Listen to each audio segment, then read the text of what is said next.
Hello दोस्तों, समर्पण academy में आपका स्वागत है। मैं विवेक जैन आज आपके सामने कक्षा द्वितीय जो अपन ने मैप से संचालू किया है, में आज अपनी है कक्षा नंबर दूसरी। इसमें हम आपके लिए क्या है, कल जो हमने आपके लिए बेसिक टर्मिनोलॉजी बताई थी कि प्रायद्वीप क्या होता है, द्वीप क्या होता है, पर्वत क्या होता है। ये क्या है कि अभी हमने आपके लिए अपने हाथ से डायग्राम बना के बताया था, और आज हम आप उसके लिए वो करेंगे, आपके लिए हम बताएंगे का डायग्राम कैसा दिखता है। अभी हमने हाथ से ड्राइंग करके बताया था, अब हम आपके लिए इमेज के माध्यम से दिखाएंगे। सबसे पहले जो हमने मानचित्र सेशन चालू किया है, आपने सुना होगा कि हम मैप की क्लास कर रहे हैं, हम मैप पढ़ रहे हैं, हम मैप देख रहे हैं। तो मैप है क्या, मैप की परिभाषा क्या है? तो मैप की परिभाषा है अपनी पृथ्वी की सतह के किसी भाग की को पैमाने की सहायता से एक कागज पे दर्शाना मैप है। ठीक है, जैसे ये अपनी पृथ्वी है, अपनी पृथ्वी कुछ इस टाइप की दिखती है।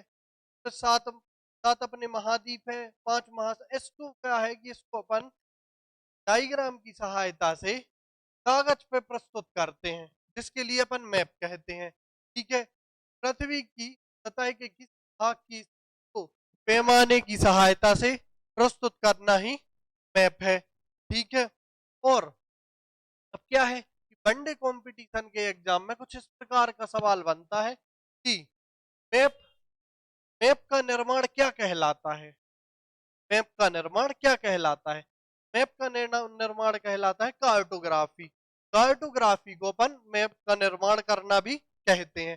ठीक है, और मैप का जनक किसे कहा जाता है? तो मैप का जनक कहा जाता है एनेक्जीमेंडर को, मैप का जनक कहा जाता है। ठीक है, एनेक्जीमेंडर को मैप का जनक कहा जाता है।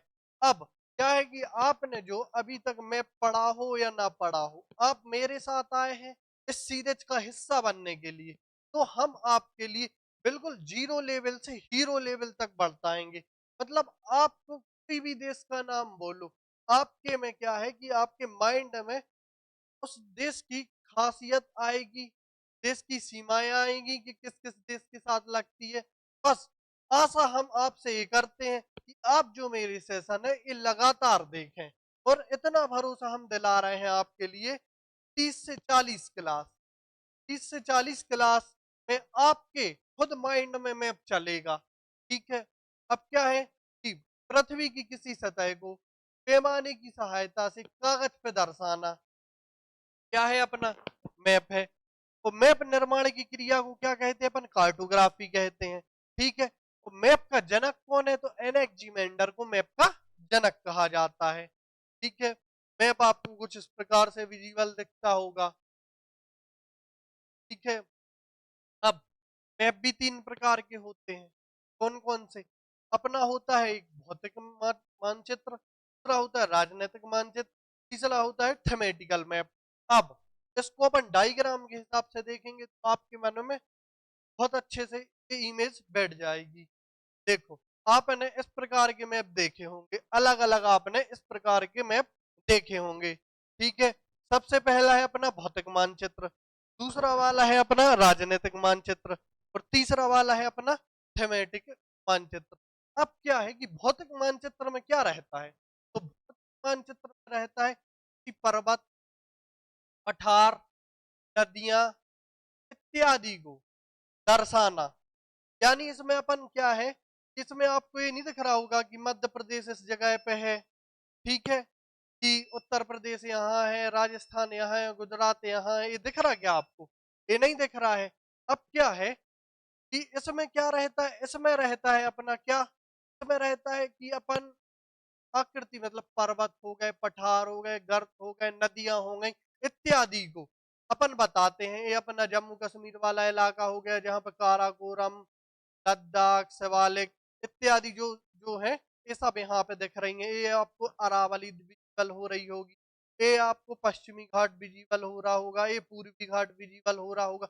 मतलब भौतिक मानचित्र में अपन करते हैं इसकी धारणा, मतलब को अपन दिखाते हैं, पर्वत, पठार, नदियां इत्यादि को अपन भौतिक मानचित्र की सहायता से समझाते हैं। अब दूसरा होता है अपना राजनीतिक मानचित्र, जिसको अपन पॉलिटिकल मैप भी बोलते हैं। आपने इस मैप को तो बखूबी देखा होगा, क्योंकि ये मैप बहुत ज्यादा प्रचलन में रहता है। अब पॉलिटी पॉलिटिल पॉलिटी को अपन राजनीति भी बोलते हैं, पॉलिटिकल ये राजनीति से हट, राजनीति के हिसाब से मान लो आप, जैसे आप मान सकते हैं कि यहाँ पे राज्यों की सीमा का निर्धारण किया जाता है। राज्यों की निर्धारण से मतलब, देखो आपको मध्य प्रदेश विजिबल हो रहा होगा, आपको मध्य प्रदेश विजिबल हो रहा विजिबल। इसके ऊपर अपना ये राजस्थान हो गया, गुजरात हो गया, नीचे महाराष्ट्र हो गया इत्यादि, ये आपके लिए सब कुछ इसमें सीमाओं का निर्धारण किया जाता है। ठीक है, किसमें? अपने राजनीतिक मानचित्र। अब अपना आता है तीसरे नंबर का थेमेटिकल मैप। थेमेटिकल मैप में क्या रहता है? थेमेटिकल मैप में ये रहता है कि अपन उसको इस प्रकार से तैयार करते हैं, जैसे हमने ये किया। देखो, ये है अपना कोई मैप है, ठीक है, ये अपना कोई मैप है। इसमें अपन को थीमेटिकल मैप बनाना है, तो अपन यहाँ पे सोचेंगे कि स्कूल कहाँ कहाँ है। तो अपन ने ए बना दिया, ए स्कूल इधर है, ए स्कूल इधर है, स्कूल इधर है, स्कूल इधर है, स्कूल इधर है। अब हॉस्पिटल दिखाना है, हॉस्पिटल मतलब किसी विशेष थीम को दिखाना, कि अपन स्कूल दिखा रहे हैं, हॉस्पिटल दिखा रहे हैं इत्यादि, जो विशेष थीम दिखाई जाती है, इसमें होता है, अपन करते हैं थेमेटिकल मैप में इसका प्रयोग। ठीक है, आपको मैप समझ में ही आ गया होगा। मैप होते हैं तीन प्रकार के, पहला होता है भौतिक मानचित्र, दूसरा होता है राजनीतिक मानचित्र, तीसरा होता है थेमेटिकल मानचित्र। भौतिक मानचित्र में क्या रहता है? भौतिक मानचित्र में रहता है, अपन करते हैं किसका? पर्वत पठार इत्यादि सबका में गणना करते हैं। उसमें क्या है? राज्य की विशेषतर हमें सीमा नहीं दिखती। घर पे आपको राज्य की सीमा नहीं दिख रही होंगी, नहीं दिख रही। अब क्या है कि अब आते हैं अपन राजनीतिक मानचित्र पे। तो राजनीतिक मानचित्र में रहता है अपनी सीमाएं को बिल्कुल बहुत बेहतर तरीके से दिखाया जाता है। जैसे आपको मध्य प्रदेश की सीमा विजिबल हो रही होगी, इत्यादि सभी राज्यों की सीमाएं आपके लिए विजिबल हो रही होंगी। अब तीसरा आता है अपना थेमेटिकल मैप। थेमेटिकल मैप में ये रहता है कि अपन किसी विशेष थीम के लिए तैयार करने के लिए, कि हॉस्पिटल कहाँ कहाँ है पूरे हिंदुस्तान में, बंदरगाह कहाँ कहाँ है पूरे हिंदुस्तान में, तो मतलब थीम के अकॉर्डिंग जो मैप तैयार किया जाता है, उसे अपन थेमेटिकल मैप कहते हैं। ठीक है, अब क्या है? मैप। अब आपने ग्लोब, अपन ग्लोब को समझते हैं। ग्लोब आपने देखा ही होगा, ग्लोब कुछ इस प्रकार का दिखाई देता है। ठीक है, इसके लिए अपन वो बोलते हैं कि हमारी पृथ्वी हमें अंतरिक्ष कुछ इस प्रकार की दिखाई देती है, तो अपन ने इसको ग्लोब के रूप में, आकार के रूप में ढाल दिया है। ठीक है, ग्लोब। ग्लोब क्या है? तो ग्लोब है पृथ्वी का नमूना। पृथ्वी का नमूना अपन ग्लोब कहते हैं, पृथ्वी के नमूने को अपन ग्लोब कहते हैं। ठीक है, अब क्या है? ग्लोब के जनक कौन है? तो मार्टिन बेहम है ग्लोब के जनक, जिन्होंने 1492 में पहला ग्लोब तैयार किया था। ठीक है, ये अपना ग्लोब है, आपके लिए ग्लोब दिखाई दे रहा होगा। अब आप सोचो, ग्लोब तिरछा क्यों है? क्या है कि हमारी पृथ्वी अपने 23.5 डिग्री झुकी हुई है। इस वजह से ये अपन जो मैप, ये अपन इसका जो बनाते हैं ग्लोब, ग्लोब को अपन तिरछा बनाते हैं। ठीक है, ये है अपने बेहम महोदय, हमने इमेज भी डाल दी है। बेहम महोदय ने मैप के मतलब पृथ्वी के नमूने को तैयार किया है, ग्लोब को। ठीक है, ये है अपने ग्लोब, ये न्यूयॉर्क का ग्लोब है जो सबसे बड़ा है। और ये है अर्था, जो कि है अपने अमेरिका में। कौन सा ग्लोब? घूमने वाला ग्लोब। घूमने वाला ग्लोब है सबसे बड़ा अपना, कौन सा? अर्था, जो कि है कहाँ पे? अमेरिका में। अमेरिका में अपना है अर्था। ठीक है, अब क्या है, अपन ग्लोब को समझते हैं। ग्लोब, ग्लोब पर सुई, ग्लोब की सुई रहती है, तो अपन को इस प्रकार से जाती है। ठीक है, ये उसके झुकाव या अक्ष को बताती है, पृथ्वी के अक्ष को बताती है। जैसे ये है, तो ये है 90 डिग्री। देखो एफ सी, देखो ये है, इसके अंदर जो सुई रहेगी इस अक्षों को बताती है। अब कौन सा अक्ष ऊपर वाला होगा? उत्तर। ठीक है। नीचे वाला होगा अपना दक्षिण, ठीक है। अब इस साइड का होगा अपना कौन सा, कब साइड का होगा पश्चिम, ठीक है। ये होगा अपना पश्चिम। अब क्या है कि जो अपनी सुई है, ये क्या बताती है, ये बताती है अपने अक्ष को बता रही सुई, तो उसमें यही लिखा है झुकाव, टिल्ट। अपनी पृथ्वी कितनी झुकी हुई है, तो अपनी पृथ्वी 23.5 डिग्री ये वो यहाँ पे लिखा हुआ है, ठीक है। अब क्या है कि घुमाव, कुछ इस प्रकार का भी क्वेश्चन बन जाता है कि अपनी पृथ्वी किस दिशा में घूमती, किस दिशा में घूर्णन करती है, तो अपनी पृथ्वी पश्चिम से पूरब की ओर घूर्णन करती है, पूरब, अपनी पश्चिम से पूरब की ओर घूर्णन करती है। अब देखो ये समझो कि अपना होता है पूर्व से होता है सूर्य होता है, अब पश्चिम से कोई चीज घूमेगी तो पूरब की साइड आएगा, इसलिए अपन का पूर्व से सूर्योदय होता है। मेन बात यही है, अपनी पृथ्वी कहाँ से, पश्चिम से पूरब की ओर घूमती है, ठीक है। अब क्या है रेखाएं, ये रेखाएं कौन सी हैं, ये रेखाएं हैं काल्पनिक रेखा, काल्पनिक रेखाएं हैं जो अपन ने पृथ्वी पे बांटी हैं अपने लिए, ठीक है। कौन कौन सी काल्पनिक रेखाएं हैं, तो दो प्रकार की काल्पनिक रेखाएं हैं जिसको अपन कहते हैं अक्षांतर रेखा और देशांतर रेखा, ठीक है। अक्षांतर रेखा किसे कहते हैं, तो अक्षांतर रेखा अपन उसको कहते हैं जो पृथ्वी पर लेटी हुई रेखाएं खींची गई हैं, उन्हें अपन अक्षांतर रेखा कहते हैं। जैसे ये है, ये अक्षांतर रेखाएं हैं, अक्षांतर रेखाएं हैं, ठीक है। देशांतर रेखा किसे कहते हैं, बाकी अगला टॉपिक हम आपके लिए अक्षांतर और देशांतर का लेके आएंगे।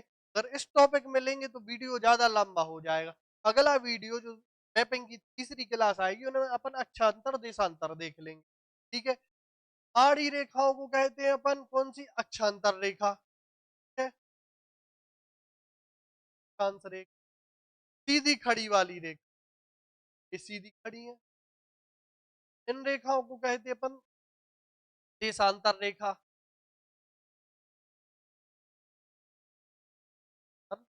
रेखा, ठीक है। पृथ्वी पर आड़ी रेखाओं को कहते हैं अपन अक्षांश, खड़ी रेखाओं को कहते हैं अपन देशांतर। ये यहाँ पे वही लिखा है। बाकी अगला सेशन जो आपका तीसरा आएगा मैपिंग का, ये अक्षांतर और देशांतर से रिलेटिव आएगा। अब क्या है, आपने स्कूल के क्लासों में ये देखा होगा, अपन के लिए बुक के पीछे एनसीईआरटी के पीछे डायग्राम मिलते थे। क्या है, इसको अपन रूट चिन्ह कहते हैं। अपन क्या है मैप पढ़ रहे हैं, तो मैप की बेसिक टर्मिनोलॉजी को समझने के लिए ये जरूरी है। जैसे ए वाला चिन्ह अपनी बताता है पक्की सड़क को, ए वाला चिन्ह बताता है कच्ची सड़क को, ए वाला चिन्ह पगडंडी को बताता है, ए वाला बड़ी रेलवे लाइन को बताता है, ए वाला चिन्ह बताता है अपना छोटी रेलवे लाइन को, ए वाला चिन्ह बताता है नदी के लिए, ये वाला चिन्ह बताता है अपना तालाब के लिए, ये बताता है चिन्ह मंदिर के लिए, ये वाला चिन्ह बताता है मस्जिद के लिए। ये डॉट डॉट डॉट डॉट आपको दिखाई दे रही है, ये होती है जिले की सीमा। ये फिर डॉट डॉट डॉट डॉट थोड़ी बड़ी होती है, ये होती है अपनी राज्य की सीमा। ये डॉट डॉट फिर डॉट बड़ी, फिर ये होती है अपनी अंतर्राष्ट्रीय सीमा। और ये आपको पेड़ दिखाई दे रहे हैं, इस पेड़ के समूह को अपन कहते हैं उद्यान। एक गोला सा सर्कल दिखाई दे रहा है, ये होता है अपना कुआ, ठीक है। सिंगल अगर है तो ये हो गया पेड़, ठीक है। आपके लिए ये हमने पीपी पे डाल दिया है, तो आप ऐप पे जाके इसके लिए पढ़ सकते हैं। और बाकी विजिबल हो रहा है तो आप एक समझ बस बना लें कि अगर ये चीज हमें दिख रही है, सिंगल एक पेड़ दिख रहा है तो ये पेड़ को दर्शा रहा है, 5 पेड़ एक साथ दिख रहे हैं तो ये उद्यान को दर्शा रहा है, ये रेलवे लाइन दिख रही है तो ये बड़ी रेलवे लाइन को दर्शा रही है। मतलब कुछ इस प्रकार की बेसिक टर्मिनोलॉजी होती है मैप के लिए समझने के लिए, क्योंकि आप अगर हमारे साथ आपने 30-40 क्लास भी दे दी थी लगातार एक साथ, तो मैं आपके लिए दावा से कह सकता हूं कि आप मैप में महारत हासिल कर लेंगे, ठीक है। अब कल के वीडियो में हमने आपके लिए डायग्राम के तौर पे समझाया था कि बे किसे कहते हैं, प्रायद्वीप किसे कहते हैं, महाद्वीप किसे कहते हैं। आज हम उसी को आपके लिए एक झलक दिखाने के लिए एक प्रकार की प्रस्तुति लेके आए, ज्यादा अच्छे से आपको समझ में आएगा। देखो, बे, खाड़ी, आंशिक रूप से भूमि से घिरा हुआ और सीधे झील, नदी, समुद्र या महासागर जैसी बड़ी वाटर बॉडी से जुड़ता है।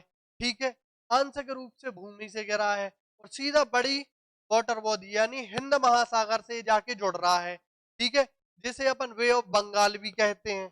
ठीक है, बे ऑफ बंगाल, बे आपको समझ में आ गई। बाकी कल के वीडियो में हमने आपके लिए हाथ से डायग्राम से बना के बताया था, इसी को आज हम उदाहरण के तौर पे लेके आए हैं। अब आई है अपनी खाड़ी। अं- अधिकांश भाग भूमि से घिरा हुआ होता है और एक छोटा भाग संकीर्ण खुले हुए होते हैं। ठीक है, ये है अपनी कौन सी खाड़ी, अंश भाग।